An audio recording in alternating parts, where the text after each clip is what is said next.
There are new theories coming up every hour to explain and understand the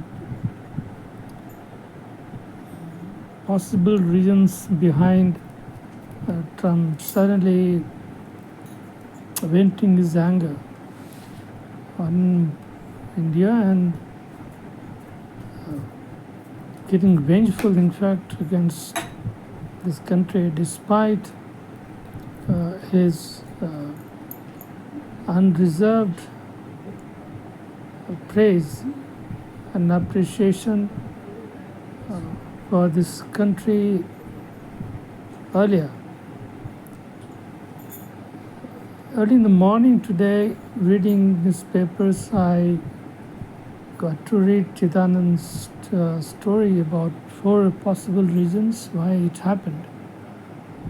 They all look plausible, but at the same time did not seem so convincing because all these are personal interpretation of a president or a personal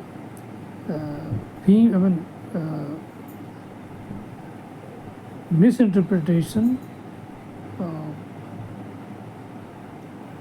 and it seems that this man is basically at war with himself. And we all know that the Indian government is very high on protocol and rule books, very conservative in its approach towards foreign policy and relationships. They are not dictated by personal whims, personal dislikes. There is a separate foreign secretariat which goes into books and big meetings, jotting down the discussions, minutes of the meetings, flipping through, browsing through, and sitting through the lengthy discussions with the entire, you can say, gamut of the bureaucracy stretched from foreign ministry to cabinet secretariat up the PMO level.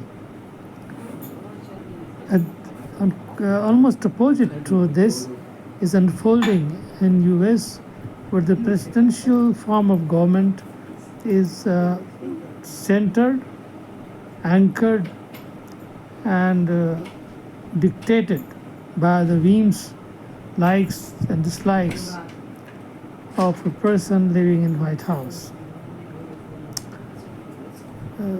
It started probably, if you go to the history of this relationship and bitterness, slowly getting into this was in the last stage of his first term, when he, despite the strong prompts by his own foreign secretaries and Secretary of State, not to rub Indian government wrong way by dropping any hint or any air of possible mediation between India and Pakistan. Trump, like usual, loud mouth and reckless, did indeed drop a hint of mediation between both the countries, of course tempered with a phrase of 4 words saying that provided it is to their liking. But then India is, and Modi is, what Indian foreign policy has always been, very steadfast, not a single comma or semicolon standing against it. They do not brook in single air against its own interests, whoever and whatever you are. So that suggestion, however mild and subtle it was, created a huge uproar inside the Modi government and bureaucracy. They were livid and flew into rage to read even the smallest hint.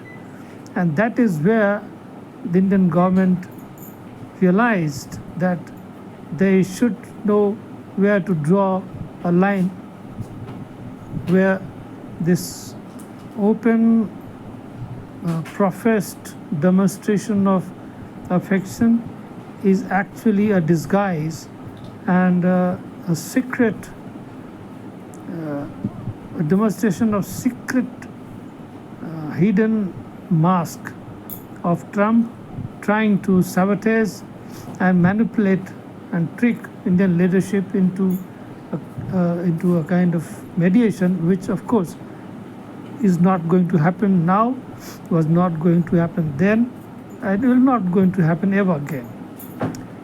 So if we accept what Chidanand has tried to make us understand, then this is a pity that this man is holding the entire nations or hostage to his whims. His whims are basically killings, jobs, finances, stocks, and promises of both the countries, potential of both the countries, holding actually hostage. And who is paying and who is running away with this?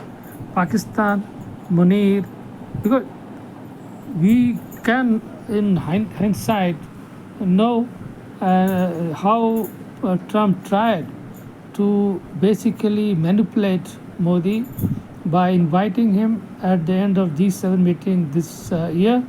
But of course, we could not have seen what he had in mind.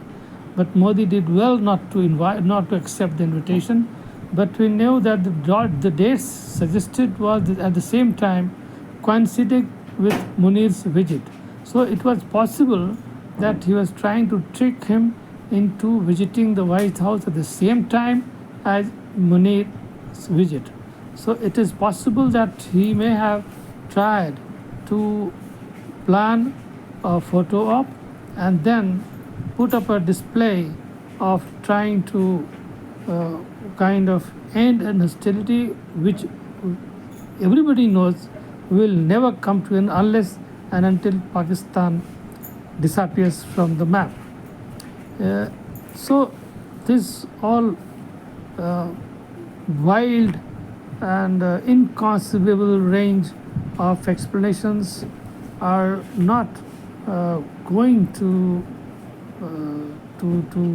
stay here for some time, because he is not someone whose words, whose moods are stable. He is a very unstable man. From one end to another end, he can swing without any shame or any sense of respect. So we can expect many wild swings in near future. We should not write any obituary to the relationship between India and Pakistan, India and US at the moment. And India is bargaining hard, we all know. But whatever may come out of that, the government has done well to provide the relief to its citizen by rolling out reformed GST very soon, which will reduce the cost and price of many commodities ranging from food to consumable to commodities like electronics and high-end goods, which will be a big relief to middle class people, middle class which has always been protesting against the government for the systematic and long neglect.